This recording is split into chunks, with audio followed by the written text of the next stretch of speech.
Holy shit, we are back. Dr. James, Dr. Mike here answering your questions. Dr. Mike, how's it going? I am well. I am currently doing a test peak to see how the whole bodybuilding prep week thing goes. It's my last deload week before my last meso of prep, and I'm eating beef and potatoes. I have like rice and chicken and beef and potatoes meals that I'm alternating, and I have to have 5 of those meals. Each of them have like 60 some odd grams of protein, about 10 grams of fat on average, and 200 grams of carbs, which gets interesting to eat. Potatoes are tough to eat that much carb. Like you have like one medium-sized potato and you're kind of like, woof, that was enough. Interesting. For me, I love the taste and texture of especially fried potatoes, so I can kind of eat them forever. Rice gets me, bro. I eat some rice and I'm like, how do people do this? My first meal of the day, I'm not hungry in the morning. I woke up in the morning to eat my first, and I got through like 70% of it, and I was just staring at it. I was like, how the fuck am I going to do this today? Okay, so like I have always, no surprise to Dr. Mike here, but for the rest of you, I am one of the worst cooks ever. And so when Dr. Mike and I were coming up, learning a lot on nutrition and training and stuff, I would just make the worst meals. And by far, one of my least impressive meals was rice. I can't cook rice for shit. It just burnt, crispy, or undercooked. Like it's always fucked. And brown rice was the worst. I used to always try to make brown rice and it would always be horrible. So I'm very late to the party, but I got an Instapot, and lo and behold, it makes like the most glorious rice ever. And now I have rice a lot, and it's wonderful. And it's actually like edible versus just like concrete. Dude, that's really good. I went double time on the rice. I secured myself an Asian wife, and she got an Instapot, or actually a Korean rice cooker. So I outsource my rice making entirely, and it's glorious. It's good. It's so different. Like if you try to boil rice, like you can do it, and I've seen people do it well, but man, you put it in an Instapot or a rice cooker, game changer entirely. Folks, get one. They're at Costco. They're only like they're like $100 or something. So also related, just to, I'm 2/3 of the way through prep, so I'm just pissed all the time. I had a random thought after seeing a comment that made me really angry. And it's anytime a lot of the times on social media, myself or anyone talks about potatoes, somebody has to find it in themselves, the dark part of their heart, to quote Samwise from Lord of the Rings. I had a feeling this is where this is going. Boil them, mash them, put them in a stew. And like my version of Lord of the Rings was real. As soon as he said stew, like a sword would go up through his jaw and out of his fucking brain and just pull out and just drop dead. Shut up, Samwise. You only familiarity with potatoes is because you're wildly out of shape. You're pointless. All you do is bitch. You had a couple clutch moments out of like, it's like a losing record of 50-2, and he's 2 moments where he like sort of did something good. Get out of here. This is what Dr. Mike thinks about when he's brooding on his cut and his prep stuff. He's just like the fucking Sam from Lord of the Rings. Hey, do you want to see a funny comment? I don't take these kind of things to heart, but I thought it was funny nonetheless. Where is this? One out. It's on this current this current one. It's at the bottom here. Bottom comments. I don't like Dr. James. Amazing. Fake profile. Event Horizon, get the fuck out of here. I like that Kathy O below says pity party because someone complained about your trans joke. Why would anybody be interested in this? I'll never get this 20 minutes back. Man, Kathy, we're supposed to be nice on this channel. You're making it profoundly difficult. I'll just say this, Kathy. The potential number of incredibly witty insult retorts to that comment that James and I have is nearly infinite. So you're welcome for us restraining. And no, I'm just kidding, Kathy. Yeah, I didn't want to hear myself rant about that either, but people were asking about it. Yeah, there's no shortage of incellulitis on YouTube. The incel game is strong on the tube. One of my favorite things is people who say things to which I would like to just respond in real life, person to person, and be like, okay, if this was told to you in the context in which you said it, if it was told to you, what sort of response would you be interested in rendering, and what sort of response are you looking for? And then you realize they're not looking for a response. They're expressing themselves as like a pure form of expression. Like I say things that come to my mind. Like it's pure stream of consciousness. Stream of consciousness. Did you phrase that as a way to be constructive? Did you phrase it in a way that is logical at all? No. Like, I got you. Okay. So like once you realize a lot of people just go on YouTube and say things because they have a lot of other people to talk to, and you're like, oh, well, it can't possibly offend me because this person is probably, I don't know, quite sad in real life and maybe doesn't have a whole lot of friends, which is both of us too. But that person is nothing like our loyal, psychotic, incredible, superpowered YouTube audience. And for you folks, we can now cordially begin. Woo! Right. So first up actually is roughly in order this time. The Kid Sky. The Kid Sky. You think that's a rapper? The Kid. Oh, it sounds. Parentheses Sky. The Sky thing is kind of like, it's extra.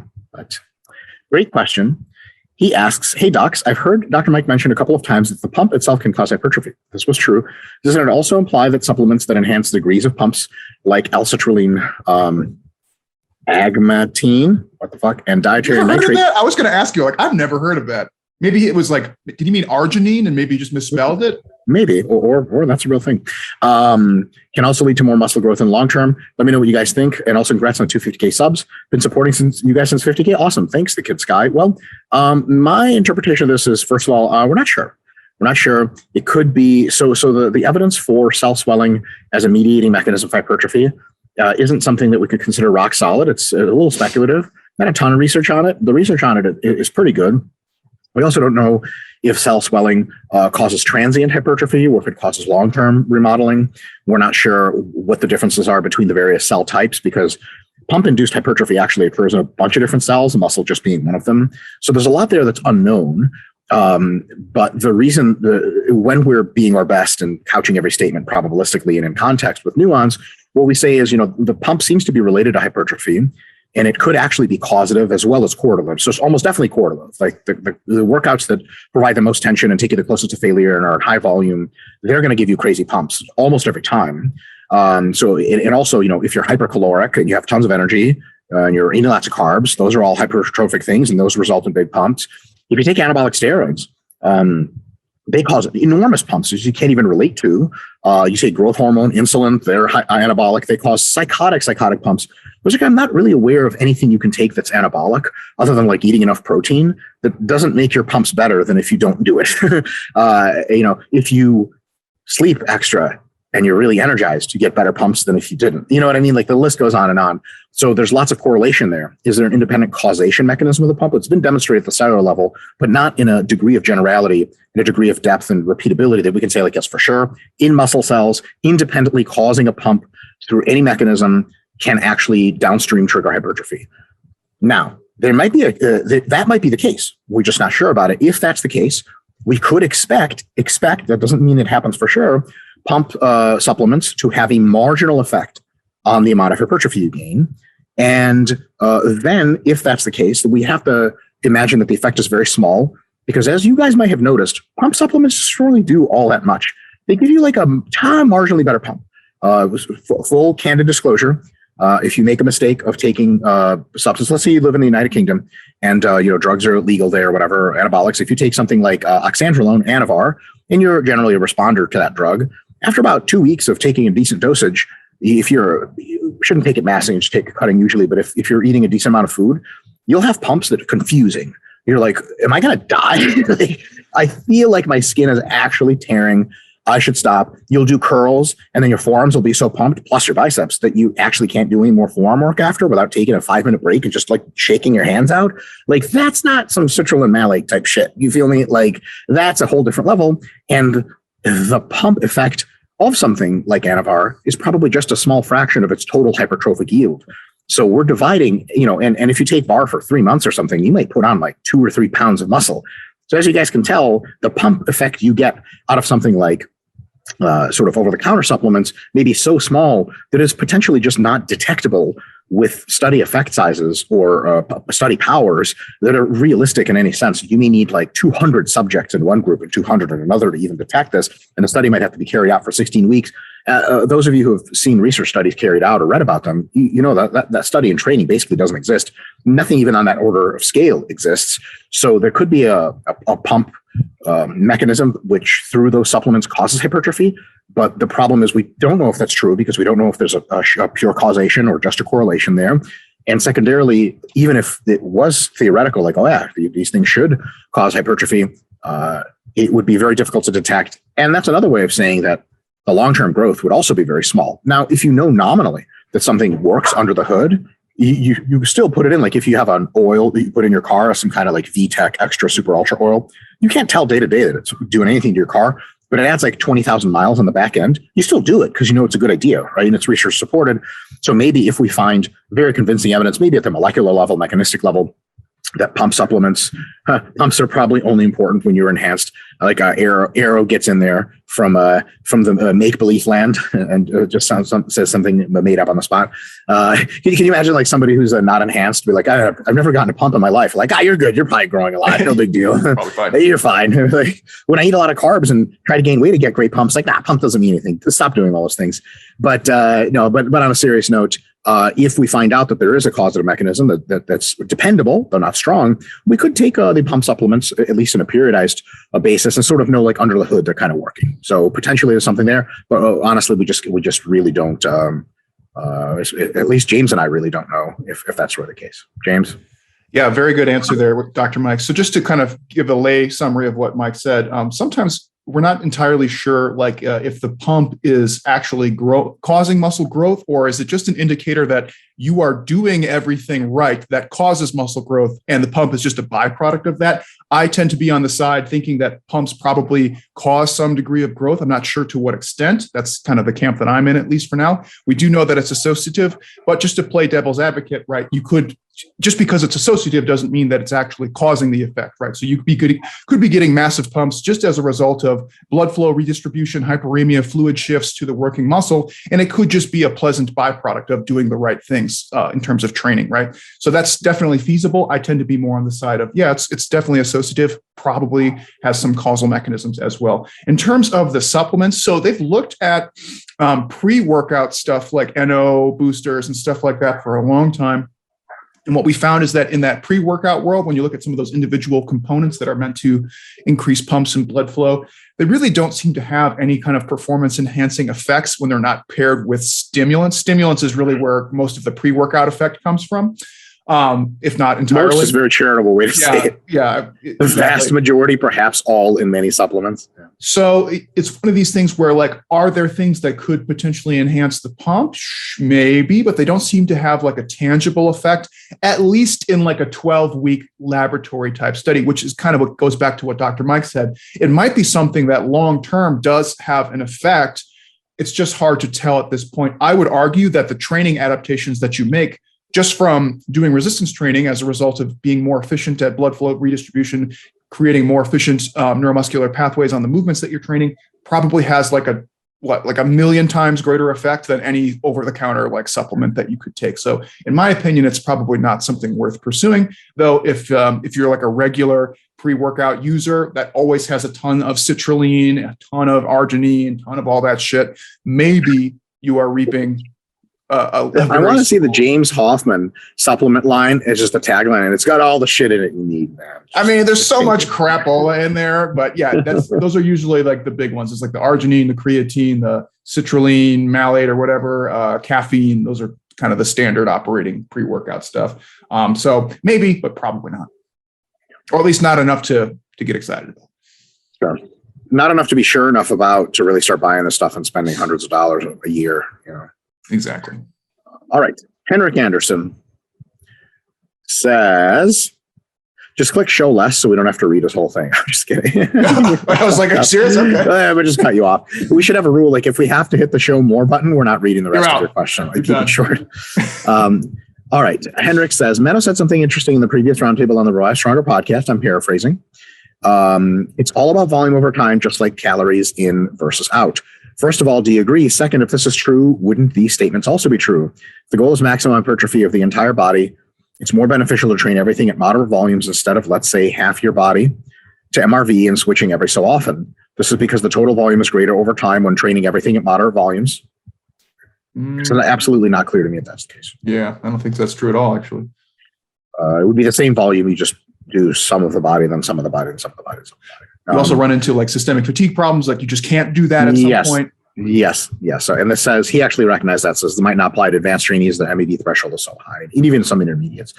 And then he says keeping a movement in for as long as possible until it takes a toll on your joints is better than switching it up as soon as the disruption, pump, and soreness has diminished. Let's do the first one, and then yeah. Okay, got it. Okay, so it's all about volume over time, just like calories in, calories out. So what I would say is during a specific phase of training, perhaps a mesocycle, volume over time is the most important variable, so long as tension and good technique and all that stuff being a baseline. But so long as tension is sufficient, volume over time is good. So for example, if you have a mesocycle where the lifters start at 5 sets per muscle per session and they go to 15 and then they stop, and you compare that to a mesocycle where they start at 10 and end at 10, my prediction, and probably James's, is even though we think that the 5 to 15 probably would work better, it would work only marginally better and not a ton. And that is your average volume. If you do the same amount of work over the course of 6 to 8 weeks, you probably roughly equalize, very similar outcomes, right? So volume over time is more important than like how you manipulate the volume.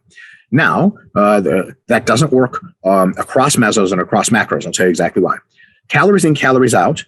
If you do 3 mesocycles of deficit, and then you do 3 mesocycles of surplus, and then you do 3 mesocycles of deficit again, and then surplus again for 3 mesos. Okay. So we have a total of 12 mesos. Then you will accrete lots of muscle, and you will probably gain 0 fat over the course of that time period. And you will maybe, let's say, even you weigh the same, you'll probably get a really good recomposition effect. Okay. You still weigh 70 kilos, but now you have, 3 more pounds of lean tissue, or 3 more pounds of muscle, and 3 pounds less fat. Because it's the hypocaloric that's the driver, and then the hypercaloric. So hypercaloric drives anabolism and hypertrophy. Hypocaloric drives fat loss. And in that sequence, they're really good. Now, if you say it's calories in, calories out over time, well, let's take those 12 mesocycles and make all of them eucaloric. What I mean by that is it's all at maintenance calories. And your average calories for that 12 mesocycle period are actually identical, whether you mass cut, or you maintain. Average is the same. Okay. If that's really the case, you will gain a much smaller fraction of muscle and lose a much smaller fraction of fat because you're taking away the entire hyper and hypocaloric drivers. Just the same, ramping of volume from your abilities at one point to your abilities at another point is probably marginally better than keeping volume the same and fucking over your abilities, because you may be missing something on the back end of each one of those things. For example, if you say, I'm going to do 10 sets every fucking workout, okay, and no big deal, the first few workouts, or at least first week or two, you are going to be doing something that has been demonstrated in studies as to likely cause less hypertrophy because you will be getting excessive damage. You try 10 sets of quads when you haven't trained quads in a while, and you won't walk for a week, and nobody who's intelligent in exercise science thinks that's a good idea. On the other hand, if you're well adapted to 10, and it's your last week or last 2 weeks of accumulation and you're going strong, maybe you're like, man, I can easily recover from like 12, maybe even 14 for the next 2 weeks. Who cares, right? Like I deload after, it doesn't matter. You're like, nah, we don't want to go overboard. Like, well, why not? It doesn't matter. I deload after. Like, nah, we're just sticking to 10. So that right there, what I just described, is the crux of where James and I seem to get into a bit of a rift with many of the other evidence-based folks, almost all of whom we're on good terms with, and many of whom, like Menno, are very good friends. Now, in that podcast, Menno did say that he would actually probably lower the first week or two and raise the last week or two. So now we're just arguing over details. But I think there is absolutely a good basis for starting easier to your abilities to recover, and then playing to your strengths when you've built up a ton of work capacity and your body can recover from more. And we know if that's the case, more is better in most terms. Then you do more when you can.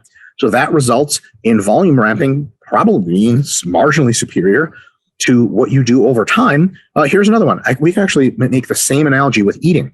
When you first start a massing phase, let's say you're supposed to eat an average of 4,000 calories over the next 10 weeks per day. You can start at 3,500 because that's really filling at the time and you just got off of cutting. Your metabolism isn't super ramped up yet. And then eventually you can work up to 4,500 because you both can, because you're used to eating the food, and you need to because of the 3,750 or 4,000 doesn't move the needle anymore. You need to go overboard. But if you just say every day I'm hitting 4,000, I don't care what happens.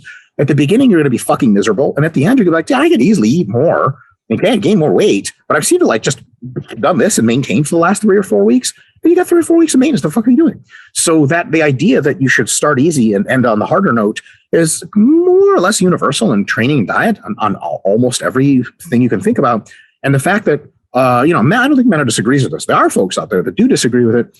I don't know. I'm not going to speak for James. I personally think this just, I'm going to put this charitably and politely as well, do this. It's just is dogmatism. That's what it is. And it's like, well, why would you change this? And here's a good reason. Well, I think you're changing too much. That's not really much of a critique. So to me, it's kind of like, well, if it makes sense to start easier and it makes sense to go harder at the end, we'll just do things that make sense. It means you start with less and end with more. And if there are compelling reasons not to do that, we'd love to hear them. And of course, there's a volume over time is more important than those things. But just because it's more important doesn't mean it's not a thing. You'll get the same argument from people that are like, meal frequency doesn't matter. All that matters is calories and protein. It's like the other stuff does matter, just less. That doesn't mean you just throw it away. So that's my opinion. James, what do you think? Yeah, I don't want to get off on too much of a tangent here, but this is something that I have been thinking about because I've been working on the sports periodization book. And this idea, I've been trying to apply the volume landmarks to developing things like sports skills and tactics. And I kind of had this epiphany, and I actually haven't really pitched this to Dr. Mike yet, so I'm kind of winging it on the fly here. I think we'll largely agree. But what we find, especially for hypertrophy training, but this is true of a lot of other goals, I did a really shitty job. I just drew it on the fly here. So I know it's probably going to be in reverse because I'm putting it on the screen, but we'll see how it turned out here, right? So what we have essentially, right, when we look at our volume landmarks kind of curves across each mesocycle over a block, essentially we see a lot of overlap between them. But if we assume that we start our first one, whether it's a cut or a mass, relatively novel compared to what we had been doing, we see a normal curve. And then each subsequent mesocycle, we start seeing acute adaptations to the same things that we've been doing. And we start to see this curves overlapping and getting a little bit higher in terms of stimulus. Now, in this case, we're talking about volume for hypertrophy. This might also apply to things like intensity of training for other things as well. Same idea. But essentially what we see is like very often to get to our peak kind of MAV type situations, maybe it might take 3 mesocycles to actually get there in building up efficiency of the movements that you're training, work capacity, and just some of the cellular adaptations that you make over time. So really what this kind of implies is that like it's when we say things like the volume landmarks are fluid, what we mean is like you're going to see some changes like meso ones here, then you kind of go up a little bit over time, assuming that your training is relatively stable. And then what we see, this argument of like, it's all about volume over time. It's like, yeah, that's a very oversimplification of it, but it is true in the sense that like you are starting to build this bigger and bigger and bigger progressive stimulus over time as a result of stacking accumulations in the short term. So if you were just to say it's all about volume over time, it is kind of misleading because you are assuming that you're doing everything else right. So if we wanted to be like really specific, this is where I don't want to go too far down a rabbit hole here. We use the volume landmarks as a way of kind of describing these ideas, but really what we could also talk about are intensity landmarks, frequency landmarks, because you can't differentiate volume, intensity, and frequency. If you do one, you have the other at some point. So you could break those things down more explicitly. The point of using the volume landmarks is to say, look, within some reasonable frequency and some reasonable intensity ranges that are meant to elicit certain goals, whether it's hypertrophy, strength, power, whatever. We say that volume is kind of the more practical variable in terms of dosage, right? We say like if you're building a program, volume's the one that is the thing that you can impact the most and have the most effect on your training, assuming that frequency and training are in these relative ranges, right? So it's kind of a very complicated issue.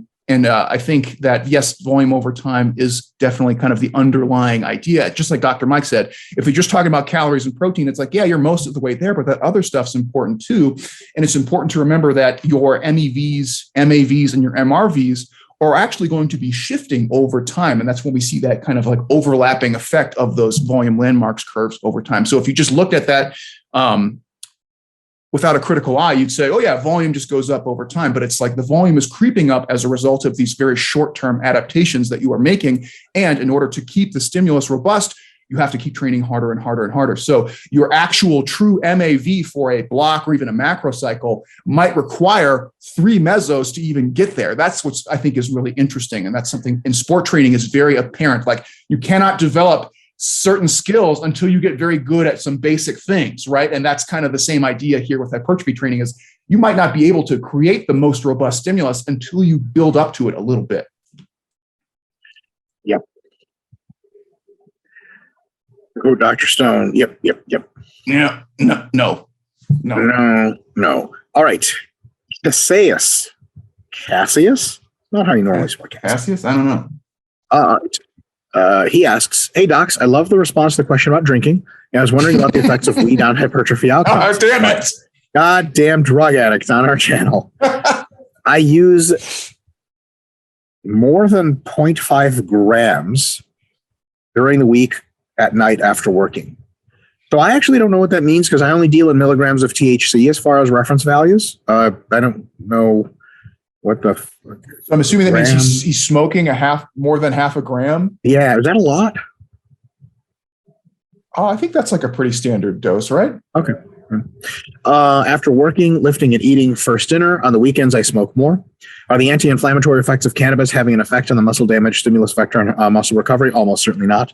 Does marijuana cause any decrease in hypertrophy by reducing the amount of deep sleep? Maybe, but you got to do a lot of weed to do that. And unless you're just literally hitting up edibles and then going to sleep, it's probably not likely. Basically, am I leaving long-term gains on the table due to being a pothead? Anecdotally, it helps meet necessary calories for bulking. That's cool. So my take is so if you try sleeping without weed and you have notably more restful sleep and you have super deep dreams, and if you sleep with weed and it's just not so good sleep, then you're probably missing out. All the other research on weed, that testosterone estrogen ratios, doesn't seem to be very conclusive. And bodybuilders who do weed are a number in the millions or whatever. And there's not most bodybuilders don't drink, or at least very often, because they know. It's just like something like ecologically, experientially, most people know it's a stupid idea. Weed, there's no such consensus, and really most bodybuilders don't have a strong opinion on it one way or another. So I'm inclined to, because there's not a ton of direct research, I'm inclined to think that the mechanism is just not that strong, and it's probably not a big deal in one way or another. And the thing is, if weed helps you relax a lot, which it does for a lot of people, and really just de-stress and enjoy, especially if you don't smoke it right before bed, you smoke it in the evening, and then by the time you're getting to sleep, you're a little bit more sober, that can actually have a net positive on many people, because as Dr. James Hoffman and my recovery book points out, the relaxation part of recovery is a big fucking thing. And if you can really unwind regularly, man, you can just power through all the shit you have to do in the rest of your life. So I think, if you get nothing out of weed, but you do it because you're fucking addicted to it, you just need help independently. So I don't know how many people are physiologically addicted to weed. I don't even know if that happens. But if you have something fun that's part of your life, and you do it a few nights a week or even every night of the week, but you don't go overboard and your sleep quality is not fucked up and you can stay on your nutrition plan, that's probably my best guess here is it's probably just fine. It could be even a slight net positive if it allows you to really cool it. James? You're doing the marijuana cigarettes. Yeah, so I think there's a kind of a similar time series effect here, like with alcohol. So like if you guys have ever done the very unpleasant situation of taking a bunch of shots or having a bunch of drinks right before you go to bed, you know how that goes.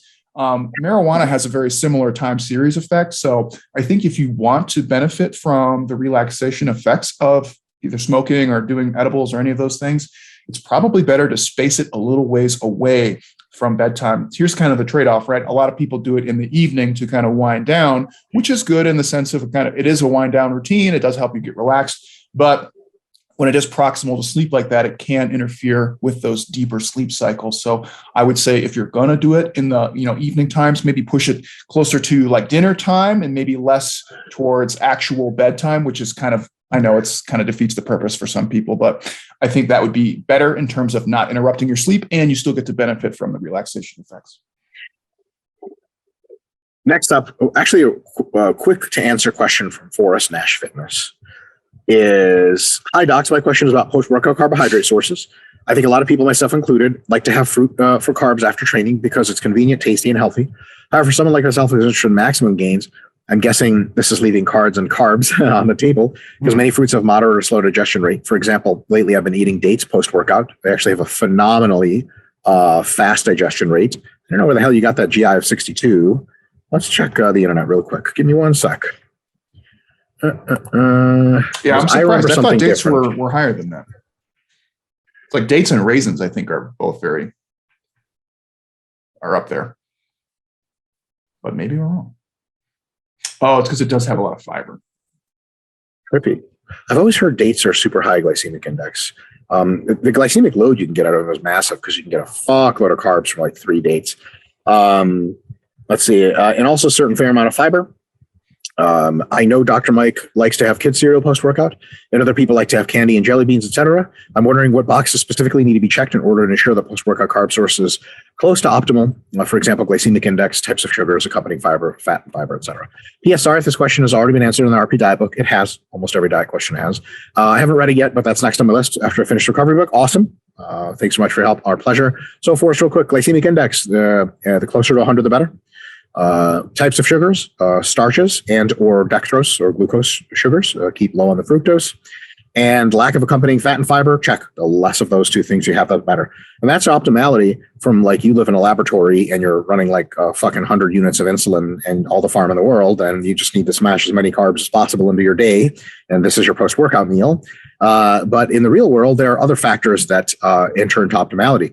One of them is, of course, health, in which fruits are great. Another one is hunger suppression. So like after your workout on a cut, if you eat fruits, you don't want to eat for another 3 or 4 hours. That's like a ton of boxes checked versus if you eat like kid cereal, 30 minutes later, you're starving to death and in a glycemic shock. So fruits are totally fine. What I would say I would give you a flexible answer. If you're having trouble putting on weight, and if and you need to eat more in the workout window, because you're like, I know I'm super absorptive, I'm super hungry, and I need to get in these carbs, otherwise there's no way they're going down any other way, then I would say start trending into the direction of higher glycemic foods, more starches and dextroses, and as low of fat and fiber as you can get them with. A really good product. The tip of the spear of this is Serious Mass by Optimum Nutrition. It has like 50 grams of protein, 250 grams of carbs, almost exclusively from maltodextrin, which breaks down into glucose ASAP, and other glucose polymers, which break down into glucose very quickly, and also has basically almost no fat and no fiber to speak of. And it's super easy to get down, but that's like if you're smashing it, and you don't need to be doing it all the time. That's the funny thing about optimality is the optimality constraints that James and I wrote into the diet book. That's for people who need to smash, especially multiple daily workouts. Like if you have a huge CrossFit event, and 2 hours later, you have another massive event, you need to be carbed up, you're getting fucking serious mass. There's no question about it. But if you live in the real world and you have one workout per day and hunger is a concern, and so is health, and so is being able to eat on the go, geez, your optimality equation is altogether different. So then fruits may very well fit in. And I've had plenty of fruit post-workout window on fat loss phases. I think it's fucking great. But, when you really need to smash it in, then you go to the checklist that we just described. James? Yeah, I'm glad you brought up those lifestyle trade-offs because those are really, really good points. And especially too, Forrest, if you don't feel like your recovery in between sessions is limited with the current carb sources that you're eating, then you might not be incentivized to change it.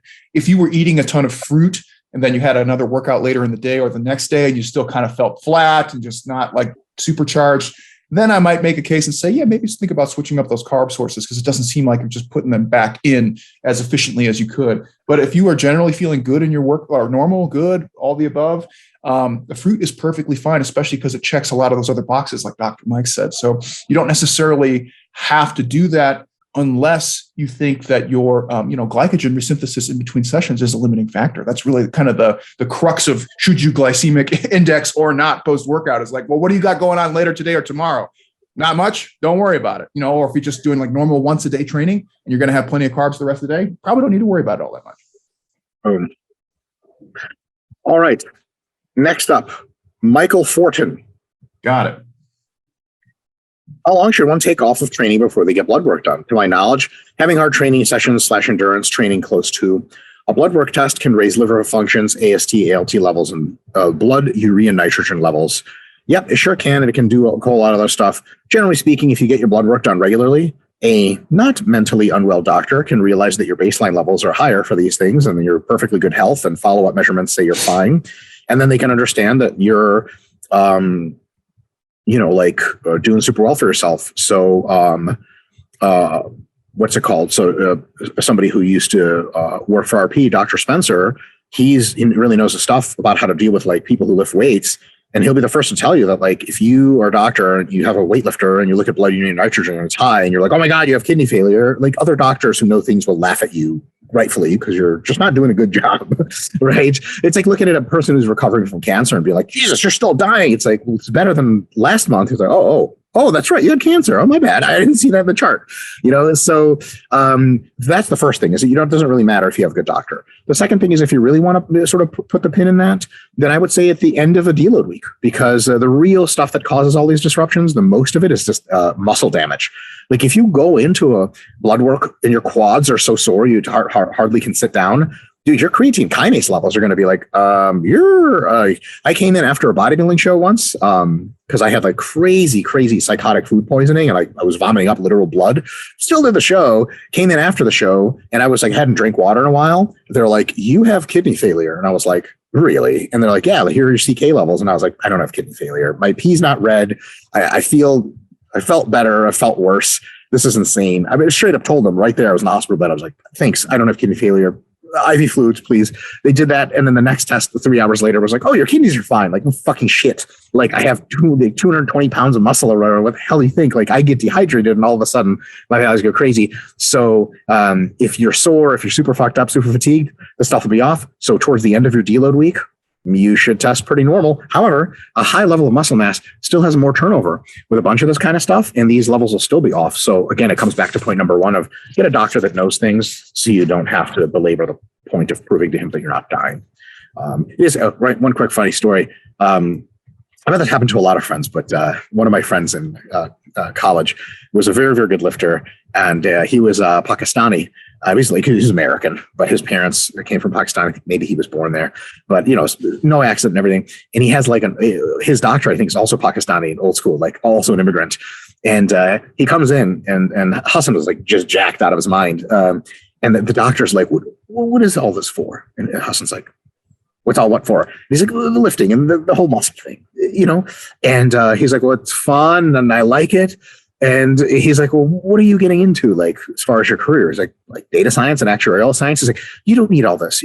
You should stop lifting. And he was like, hey, thanks a lot, doc. That was really great. He just walked out like, guy, I understand you got your medical education in Islamabad in 1962, which is, I'm sure, a fine basic education in biology, but for the love of God, like, it's just culturally, there was no like, so you got to make sure your doctor is not a person who's completely unfamiliar with sport or muscular bodies, because then you'll just get a lot of weird stuff like and weird blood work, and they won't know how to make sense of it. But if you have a doctor who knows how to make sense of it, they can tell you, oh, you're totally great here, versus like, oh shit, you're actually still dying because it's not just the muscles, you're actually dying because of this. So dumb, especially because now we know that like lean body mass is correlated with so many good health outcomes and longevity, and dying from things less. Like it was less likely to die from being hit by a bus.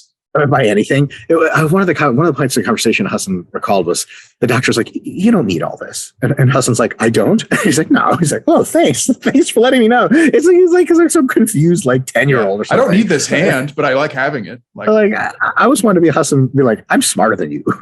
I just want you to know that. And I know a lot more about this than you do. Do my blood work, shut up and get out of here. Yeah. And, Michael, you can always just ask your doctor too, and just say like, here's my situation. Tell me what you want. So that way we can always be on the same page. Good idea. When should I get my blood work? And if he's like, oh, I don't know, then you might get a new doctor. Yeah. And if he says it doesn't really matter, then that's fine. You can just do whenever. Yeah. And that's not to say some doctors just aren't used to dealing with jacked muscle people, and that's totally cool because they're great for everyone else who's not an insane asshole like us. But there's different kinds of doctors. There's doctors who lift and doctors who know stuff about that, and they're great. And maybe they're not great doctors for other people that have other special conditions and lifestyles. Yeah, totally. All right. Shout out to Kimberly. Kimberly, we're not going to answer your question because we're woefully unqualified to answer it. But you said all the right stuff. Kimberly asked about how she should be training during pregnancy. I would actually send an email to Renaissance Periodization, or actually chat with customer service and ask about resources or getting put in touch with a coach to do a consult about how to train during pregnancy. And we have like, at least 5 to 10 RDs that will be more than happy to get on a call with you for some kind of fee in order to explain to you down to the wire of everything that's good and bad about lifting with pregnancy. James and I have the kind of education about this that the average exercise science graduate student has about how to lift weights for hypertrophy, which is to say we know like volume and intensity and exercise selection nominally. But James, unless you feel confident getting into how to do this, I'm sure as hell don't. Like, I know a few things, but I would say don't do Muay Thai. Don't take body shots. But that's a harsh statement. Take a few. You want to harden that baby up. You feel me? You don't want that baby coming out of the world soft. Belly pad. I used to love wearing that when we practice. People could just wail. Yeah. I don't know. Baby to task. Joking aside, I don't really have a ton of input. Sorry, this is out of my wheelhouse. There was a woman who was like probably 7 months pregnant. She was doing really high intensity CrossFit, and there was the video was viral, and there's so many comments of like, oh my God, I can't believe she's destroying her child and this and that. And some of the funny responses were like, oh, by what mechanism is this hurting the child? And it was just like, you just see the dogma because they're like, well, it's got to be. And it's like, I got you. How? And you actually talk to doctors and like, yeah, you can actually train really, really hard all the way up to like month 9, which I know for a fact is true, but there's nuances to that. And there's some things you should be doing, some things you shouldn't. And the CrossFit lady wasn't doing any of the stuff you shouldn't be doing, but like, definitely don't just quit training and train pretty hard, but do talk to your doc and maybe consult some RP folks or somebody else who knows. Yeah. All right. Next up is dumbasses. Yeah, shit. I only know one thing about pregnancy, how to not make it happen. You feel me? You boys, I got the pull out, condom, male contraceptive. I got tubes tied. What else we got, James? Probably missed something. Vasectomy. No, tubes tied. Same thing. Get cut off. Let's got to do something. Full unit. With the balls. Because, you never get, you wake up in a hotel room and there's a girl like getting a needle. This is, I'm just going to cut myself off. We'll get banned from the channel saying shit like this. Damn it. I should have gotten rid of my balls. All right. Damn it. So go up. It's meat bag. Meat bag. Aptly named meat bag. Let me cross him off the list to make sure we catch him. All right. Mr. Meat Bag, or I don't want to gender that person. Mrs. Meat Bag says, hey guys, I've seen glute ham raises / Nordic hamstring curls be indicated as particularly beneficial with injury prevention for athletes. My gym lacks a glute ham. I don't know why it's called GHD. Why? GHR. I mean, exactly. This has always perplexed me. Is it a glute ham device? I don't know. What is the D? Fuck. Hold up. We got to look this up. I feel like Joe Rogan's Google guy. GHD hamstring curls. GHD. No. Growth hormone device? Oh, the glute ham developer. That's really something. Developer. That's every stupid. exercise is developed. That nonsense. It's glute ham raise. So I'll say, and then he says, are they really doing anything that can't be accomplished with exercises like SLDLs and machine leg curls? So I'll tell you what I know, and then James will tell you a lot more. The advantage for injury prevention with athletes, specifically for running athletes, and you have to have a modality that allows you to control and slow high forces and velocities in an eccentric position. That's how people pull their hamstrings when they run. They're actually slowing their leg down from swinging out and it goes boink, right? So these types of loaded hip movements can really put a ton of tension and slow the bottom and then come back up. Slow the bottom, and that makes it a good movement, which is maybe better done on a glute ham device and Nordic curl than some other things. Definitely the machine leg curls, especially if you're going to get a ton of tension at the bottom. But the stuff like a deadlift and glute and good morning are well within the range of exercises that are awesome. And that's where my knowledge ends and James's begins. Yeah, very good. So the first question you kind of have to ask yourself is, are you training to prevent injuries, or are you training to improve performance or get more jacked, right? Because those are two kind of diverging paths at some point. So that's kind of the first thing is like, am I training to not get hurt? Which, at this point is you're doing more physical therapy than you are training. So and the second point is, I hate this idea of like, do this exercise to prevent running injuries. Here's why. The reason why people pull their fucking hamstrings during running or sprinting is because they haven't built up enough work capacity in running or sprinting to not hurt themselves yet. It doesn't mean that you need to do these stupid ass Nordic curls or anything else. It just means you need to have a progression of a gradual buildup of tolerance into running and sprinting. So here's a great way to get your athletes hurt. Have them take all of summer or Christmas break off and have them come back and do sprints day one. Guaranteed somebody's going to pull a hamstring. Why? Because they haven't been training that in a long time, and you're asking them to exert a huge amount of power through the muscle, right? What you need to do first and foremost is obviously strengthening all of the muscles that you want. If you're running for running's sake, or if you're running for a sport like soccer or rugby or whatever, you're going to train all the muscles that contribute to success in the sports. And hamstrings just happens to be one of them, just like quads or anything else. And then at that point, you're training those to get stronger, right? So that's the differentiation. You're not training to prevent injuries. You're training to make those muscles stronger and more powerful so that you can be more successful in your sporting endeavor, whether it's running or sport, et cetera. And then you have to have a systematic approach to your running or sprinting regimen, which builds you up slowly over time. And that's going to have the most influence on whether or not you get hurt doing your sporting activities, particularly running. So with the rugby guys that I used to work with, in their off season, we wouldn't train sprinting at all. We would work as part of their kind of dynamic warm up. We would do some sprint mechanic drills as just part of their active warm up. We would have like a running progression and like a ramping up. And as we moved from our general preparatory work, we would start moving into our specific stuff, and we would start taking some I hate saying this, like sub max sprints, where it's like, I want you to run with your sprint mechanics, but we're going like maybe 80%. It's kind of hard to do like a 70% sprint, right? Because it's like, is that a run or is that a jog? What is that? But you ask them to do the same movement, just with less power output. And then you kind of have a progression of volume and intensity like you would do for any other sport training. So long story short, train to get better. Don't train to prevent injuries. And then just have like a sensible approach to your training so that you're not injuring yourself doing stupid shit all the time. How about that? God damn it. Go, James, go. Get those Nordic hamstring curls out of my face. Next up is Heuge, Heuge. Heuge. I don't know. Thoughts on the effects of pre-workout / stimulants on mesocycle length? Did the artificial boost create greater fatigue over the long term? Yes. Stopped using pre-workout, and I noticed I can go longer on mesocycles than anything else. That's a cool anecdote, right? Yeah. So I will say something else almost certainly did change, and that was how much relative effort you were putting on an average, which is probably higher with pre-workouts, which is why your muscle length is shorter. Could be coincidence, but would like your thoughts. So those are my thoughts, at least, and I'll tell you this.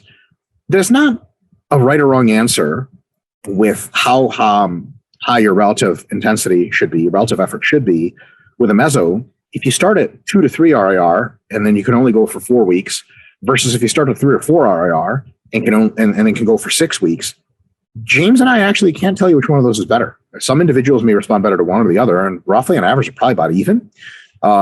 So what we don't want to see is you doing two things. One, if you're the kind of person that really gets a lot out of pre-workout stims and really kind of needs them in the sense that without them, they're just kind of just like a deflated pillow, a deflated whoopee cushion, then we don't like to see you doing 5 or 6 RIR and pretending it's 3 or 4 and just going weeks and waffling. Oh, I've trained for 12 weeks straight. So people like tell James and I don't need to deload. Like, yeah, whatever. You also don't train hard. So, yeah. So don't do that. And if you need pre-workouts to fix that problem, good. And then also don't do the opposite where you're just grinding way close to failure, damn near most of the meso, and then just going so close to failure all the time that you don't really get into that golden zone of 3, 2, 1 RIR, where most of the gains happen. If you're like start at 1 and then 0, 0, 0, and you just grind and fall off. And if that's fueled by psychotic pre-workout energy, then you could be easy on that shit. A lot of people don't need pre-workout. I have not used pre-workout in living memory, and I just don't need it. I get enough sleep, and I'm fucking mentally unstable as it is. So training hard for me is just like, oh, it's fun, and I just do it anyway. I would rather do more work. I have to cut myself off most of the time. Be like, stop. Especially with like back, I get a great back pump going. The shit feels great. I'm like, dude, I could do fucking 80 sets today. I got to stop at 10 because my back's going to fall off my body. So, but other people that may be different. And then, so basically what you want to do is generally just train from 3 or 4 IRR all the way to 0. Don't make any crazy jumps. Don't start too little. Don't start too much. And if pre-workout gets you into that zone, great. If you can take pre-workout and stay in that zone, great. But if pre-workout gets you out of that zone, or if no pre-workout can't let you get into that zone, then you either need to take pre-workout or stop fucking taking it or take less of it. So the real problem is training too easy or too hard. Yeah, excellent answer. I mean, pre-workout is just an excuse to do drugs. Like, let's be honest, which is fine. I love it. The weed question's more honest. It's basically like a legal alternative to meth, right? Which is great. A lot of people like meth. A lot of people like pre-workout. I bet you those people overlap quite a bit. Great reviews. Yeah. Just keep in mind that all stimulants, whether it's pre-workout or, taking lots of caffeine, coffee, energy drinks, et cetera, they're effectively kind of masking the fatigue that you have. It definitely can give you that boost. And it feels good to have that boost in the gym. But yeah, one of the effects that you can kind of be getting the false positive, like, I feel great. It's like, well, you feel great right now. But really, after this wears off in a couple hours, you're going to feel like dog shit. And that's normal. So some people tolerate that. That's when you hit that weed, baby. Yeah, exactly. They just take the uppers and downers all day long, baby. Yeah, so it's kind of a personal preference thing. I don't think there's anything wrong with either. As Mike said, it's not clear that like adding a week of less intense training is necessarily better than 1 week less and higher intensity training. It's kind of probably around the same as long as you're recovering in between each meso. So I don't really see a huge incentive. I do think it's good to kind of periodize your caffeine intake to some degree. Like some people just like it as kind of like routine. Like many people like to just have like the routine of making the coffee, waking up, having that, doing their thing. That's fine. If you're going really heavy on the pre-workout, there is just a lot of stimulants in there, and it is kind of worth having some tapering down periods from time to time. I am not one to necessarily ramp up like the dosage, like where you say like, oh, I'm using this milligrams now and this milligrams, and that seems like a little overkill to me, but I do think it is good to have like an active rest period from the pre-workout. Yeah, very well phrased. Next up is look at this name right below that one. Oh no, Big Tim Dog. That's pretty good. Oh man, Tim Dog's on Tim it. Dog. 100. Eduardo Benitez. Ooh, so spicy. The fuck are you, Eduardo? Oh, it looks like we're doing Control F. Gotcha. All right. So Eduardo asks, hey docs, first off, I love everything RP, the YouTube vids, the podcast, all the content you guys put out is phenomenal. Thank you so much. My question is as follows. I work/work out at a gym with limited equipment, mostly dumbbells and resistance bands. Obviously, progressive overload is a large driver for hypertrophy, but what are some other techniques/tactics I can use to grow with limited equipment? Basically, just ramping my volume to where my workouts are over an hour long, open to all suggestions. Ooh, actually, fuck. James, please begin to answer this question, and I'm going to do something kind of neat here. Hit it. So I'm just trying to reread the question. What are some other techniques and tactics you can use to grow with limited equipment? Yeah, so you can also play around with some intensification techniques here. There's some that are more conducive than others. Like you can do things like mile reps, rest pause type things. You can do like super settings if you have a limited time. What I'm curious about in the question here is that he kind of mentions that ramping the volume up to where my workouts are over an hour long. So to me, that makes me sound like there's like a maybe potential time constriction. So at that point, I would use like a constrained rest time, and you can use things like antagonist supersets, things like that. One thing that helps me, I have a home gym and I don't have a ton of time that I can dedicate to training every day, is I try to find the best SFR movements that I can with what I've got. And one thing that I do is actually just set a hard timer. And usually my rest is incomplete, like meaning I should be probably resting a little bit longer. And then just add more sets. So there's a trade-off to be made there in that I probably don't have as intense of workouts as I could, but I also get a really, really gnarly pump and volume stimulus in a relatively short amount of time, which is kind of, if I'm reading your question right, kind of what you're getting at. Dumbbells and resistance bands. I'm not sure. There is kind of like limits to what you can do with resistance bands. Mike, what did you think about the resistance bands portion? Do you even want to tackle that or just stick with the dumbbells? Well, I have actually an article explaining it. I fucking found it. So I found an article that I wrote a while back. I knew I wrote this article back during early day COVID thing. And it is basically, so it's titled Hypertrophy from Home, Keeping the Gains Coming During Lockdown. And it's basically designed to answer the question of exactly how do I modify my normal training in order to make it most valuable when I'm of very limited equipment. So what I'm going to do now is, let's see if this works. Check this article out, paste, Dr. Mike, reply. All right, see if you can refresh that, James. Oh, God. Get out of here. Ooh. There we go. Eduardo. There we go. Boom. So you want to click on it real quick, James? It's just, we don't have to belabor the point. But basically, like, there's a bunch of stuff you can do.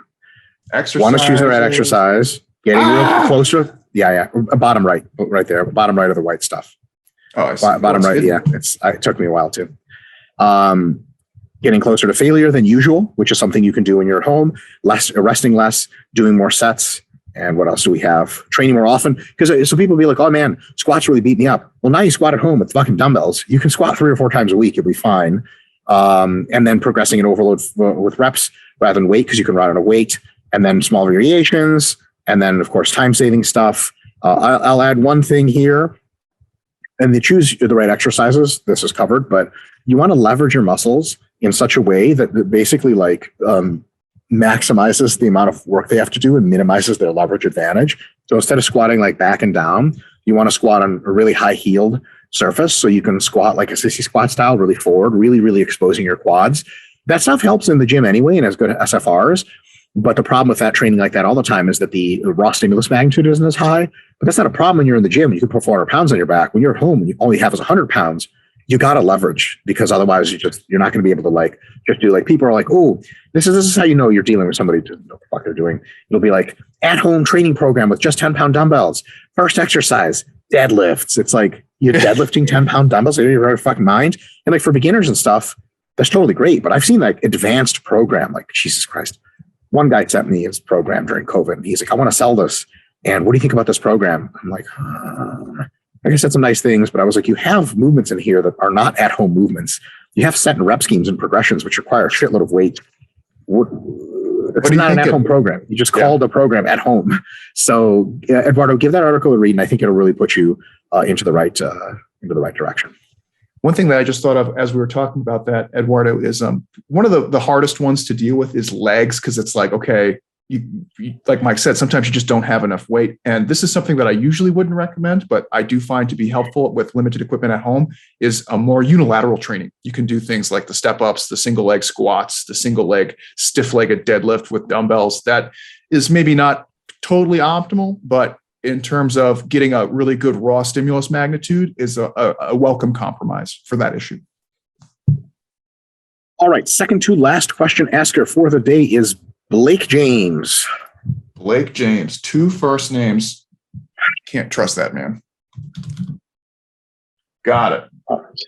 Blake says, hey docs, I always heard people quote the World Health Organization getting 150 minutes of light cardio a week, but they almost always leave the rest of the quote out. The WHO follows that up by saying, or get 75 minutes of moderate to intense cardio, or some combination of the two. I use a Fitbit to track steps and calories burned with a big grain of salt, because it seems to always be much higher than I felt like it should. It also tracks cardio time, and if your heart rate is higher than 136, it counts it as moderate cardio, giving you credit for double time. Is this still an acceptable way to calculate your cardio time for the week? Also for me, more specifically, I hate cardio. Dr. Mike has a video about going to a dark place in your mind to get a few extra reps close to failure. I do much better going to that place every time I do cardio and being out 15 to 20 minutes, 5 to 6 times a week in an elliptical, than trying to grind out 150 minutes walking on a treadmill or lowering my intensity on the elliptical. For general health, am I going to see any less return doing cardio this way? No, higher intensity cardio actually is better for your health. So 5 to 6 times for 20 minutes grinding hard in elliptical is actually better for your health, probably on average, especially if you don't train in any other way than just doing like a lot of slow walking cardio. But if you also lift weights, which I assume you do, you're fucking totally golden with both those. I wouldn't worry about it. And then for general health, am I going to see any less return? No, higher return. For hypertrophy, if you're grinding on the elliptical, it's not great for hypertrophy. And I would say lower intensity cardio is better. But if you're doing hypertrophy, you're doing high volumes and you're breathing pretty heavy during hypertrophy training, and you're doing whole body and you're doing pretty frequently, and you're doing any kind of lower intensity cardio and you're keeping your weight in check, I think you're just about as healthy as you can get. And any more cardio on top of that is bonus, but it's really unnecessary. And it also says, I'm also going to save this video to show my non-existent children when they come into drinking age to inform them on smart drinking. Yeah, that's a good idea. Nice. Yeah, but that's my take is I think, yeah, you don't want to grind a super hard cardio if you're really interested in hypertrophy. If you're really interested in hypertrophy, then health-wise, by definition, you're not so interested in health, or at least maximally. So I think there's not a huge difference there. And as long as you get the cardio any way you can, I think you're totally good. And high volume hypertrophy training is, you'll note, not included in the WHO recommendations. But if they included it, they would take down the amount of formal cardio you have to do by maybe as much as half, because that good hypertrophy training is great cardio. Yeah, I think that those two recommendations, the 150 minutes or the 75 of moderate, is actually, I think those are actually the ACSM recommendations that the World Health just uses coincidentally. And so one of the things to keep in mind is that those recommendations are kind of assuming that you're not living a super active lifestyle the rest of the time. So you could probably shave off quite a bit of minutes, even from low intensity or high intensity, if you are just living a more active lifestyle. Like if you are somebody with a relatively high step count per day, or like Mike said, if you lift weights or you have other hobbies or recreational activities that are physically, somewhat demanding, you can shave that down pretty substantially. This is for people who are more kind of like sedentary, like they maybe have an office job and don't, do a ton of stuff in their free time. They're just not physically active people. So this is kind of like what you would do to put those people into a more healthy state. If you're somebody who likes to go hike, or you like to ride your bike, or you play rec league soccer and you lift weights, like, man, you can shave that down quite a bit because you're getting so much other physical activity and either directly or indirectly a lot of cardio. Another example too is like you could do a HIIT training twice per week and probably reap just as much benefit, if not more. And that would probably be a collective of like 30 minutes, maybe 40 minutes on the top end. Don't need to do a ton. You only need to do this kind of grindy cardio if you are otherwise inactive. Boom. WHO.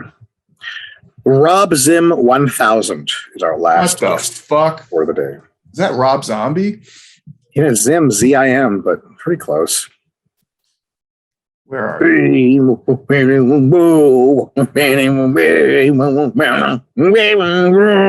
Is that Rob Zombie or some stupid like Metallica? Yeah, some Dragula.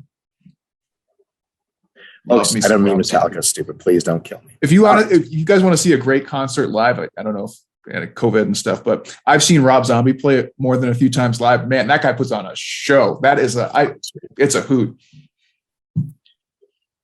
All right. Rob Zim says, hello, docs. I would like to know when it is an optimal time to perform stretching in relation to exercise and recovery, with hypertrophy and mobility being the focus. Different sources say various things and some are contradicting. Would it be nice to hear a rundown of static versus dynamic, as well as timing before exercise, between sets, or after workout? Personally, I've noticed that I naturally gain mobility while progressing through movement. I'm assuming this is good, but I have conditions with the idea that I also need to do purposeful stretching in order to be fit and have longevity. Jesus Christ. Can you point me in the right direction? Thank you, guys. I've come to trust RP as a source of intelligent, reliable information and appreciate both of you very much. Well, thank you so much. Also, Dr. Mike, keep your head up. They can take your IG, but they'll never take your freedom. Love it. Love the Braveheart reference there. So, I'll say my two things, then James will pick them up as usual. Hypertrophy and mobility, there are two foci that can be contradictory at the extremes. However, if you do proper hypertrophy training through a full range of motion, you will get a lot of mobility, and you probably don't have to stretch at all. If you also want extra mobility, it's stretching, as any other stimulus, is ideally paired as far away from your workout as possible. So maybe you would train in the morning, and then do a nice little relaxing yoga-based stretching session in the evening, and that'd probably be the most ideal thing you could do. Stretching before training makes you a little weaker. Also, maybe expose you to more injury risk during the stretching. Stretching after workout isn't terrible, but there's some at least mechanistic evidence that it interferes with adaptations set into motion during training. Stretching between sets is fine. Extreme stretching may have hypertrophic benefit, but you can do that with load instead of just stretching with yourself. What was that fucking program? FST, whatever? FST 7, fascia stretch training 7. There's the 7 sets that are really the thing. I fucking tried that just for shits back in the day, and I remember just being like, this sucks so bad. Why? Why am I doing this? What do you think about FSC 7? I was like, I don't think it's a program designed by someone who was thinking at the time, so I don't think about it. I just masochism. Feel about it. Yeah. And then, so I think that's kind of my answer, James. Yeah, absolutely. So you don't necessarily need to have a lot of flexibility or mobility to have a fit, healthy lifestyle. Let's just put that out there. I mean, the flexibility and mobility needs are determined by the activities that you want to do and the lifestyle that you live. Now, there's some obvious ones, right? Like if you're so inflexible that you can't do things, normal activities of daily living, like tying your shoes, for example, yeah, that's a problem. And then you might consider adding some flexibility, mobility training so that you can do the things that you want to do. But doing it for its own sake is completely up to you. And it does come with some trade-offs. So first off, I think Mike and I have both actually written articles on this. And I know that I made a video on flexibility and mobility training on this channel. So you can check that out too.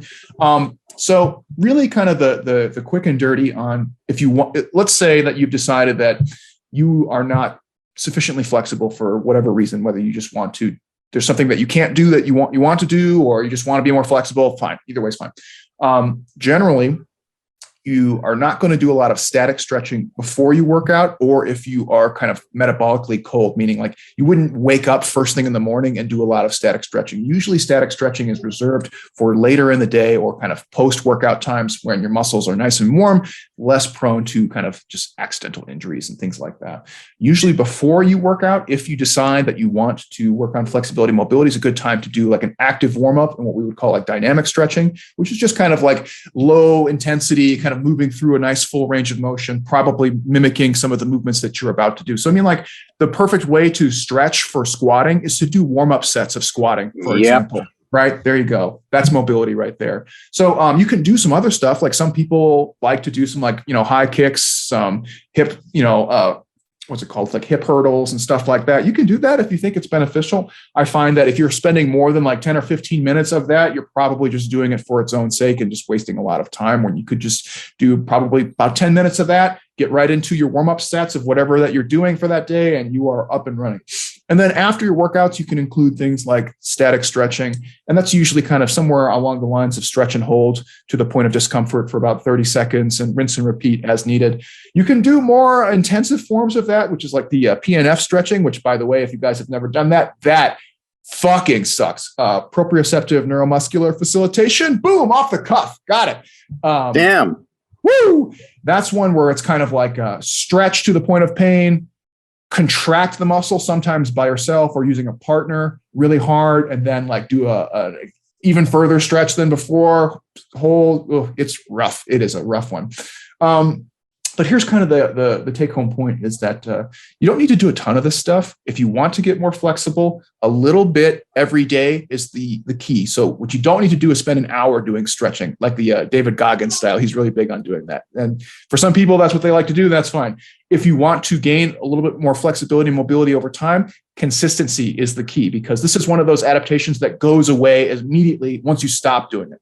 So it's not necessary to provide like this huge stimulus of stretching. It's more of stretch to the point of discomfort, rinse and repeat for a few sets, do a little bit of that every day, and then you'll start to make slow and steady progress. Now, the key is you have to pair that with full range of motion resistance training. Otherwise, you actually never develop the strength within that range of motion to prevent things like injuries, as well as to keep further potentiating gains in flexibility and mobility. So that's what Dr. Mike said. Like sometimes you don't even need to do any of this stuff. If you're training with the full range of motion, you actually just get incrementally more flexible and more mobile over time, which is kind of the goal. So might not have to do that. Like if you can do a full bar to the floor SLDL, or if you can do like a full stretch pec deck machine or something like that, like, man, you got most of your boxes checked at that point.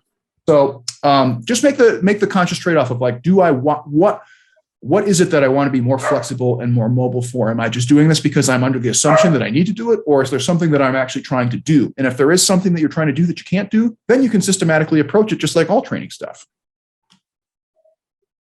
Boom.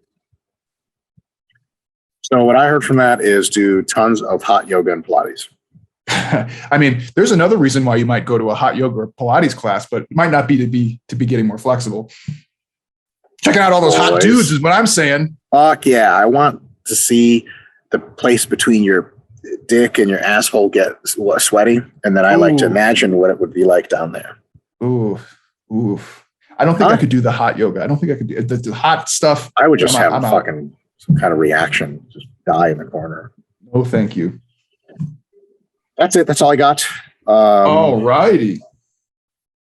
Well, that was a pretty good one this week, folks. Thanks for sending in your questions. Just a quick reminder, if you guys are just joining us for the first couple times, the way it works is people will submit their questions on the most up-to-date Q&A, and we'll take the top 10. And we do that by the most upvoted questions. So people will pop them in there. And if people go through and look and they see ones that are really good, they'll upvote them, and we'll usually take the ones with the highest upvotes. Or if we just happen to see one that tickles our pickles, then we'll go for it too. Yes. I have a fun question for you guys to answer in the comments below before we sign out for the next video. See if you can find a realistic estimate of Jabba the Hutt's maximal unassisted translocation speed on a flat surface. My God. Tough, right? Like, you mean how fast can he move, or like, can you have a tractor? Can he move? Because I was going to say, I can get a tractor up in here. We can move that fat fuck.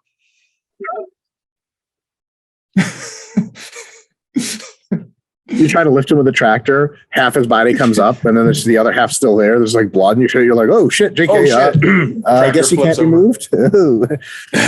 Oh, Noni. No. Not today.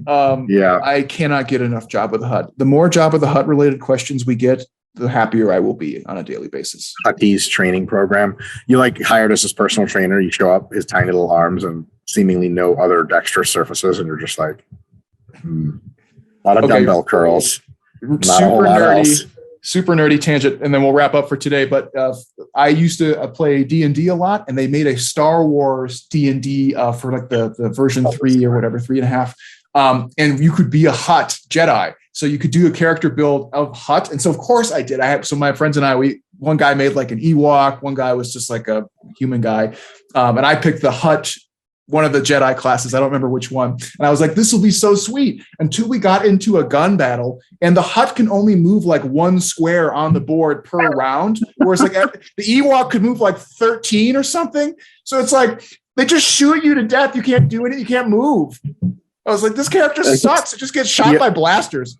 Yoda's dealing with younglings. It's all in the power of the mind. Looks at a Huttese youngling like, you shouldn't be in this course. This is like recipe for disaster. One square, everyone's like, pew, pew, pew, pew. Pew, pew. You just got to be able to like bend the light away from you at that point or some shit. Well, on that nerdy note, folks, thanks for joining us again for the bi-weekly Q&A. Great questions as always. Dr. Mike, any housekeeping on the way out here? No housekeeping, tons of stuff coming up, but it's all top secret. So it should be out actually in about a month, maybe less. All right, folks. See you next time.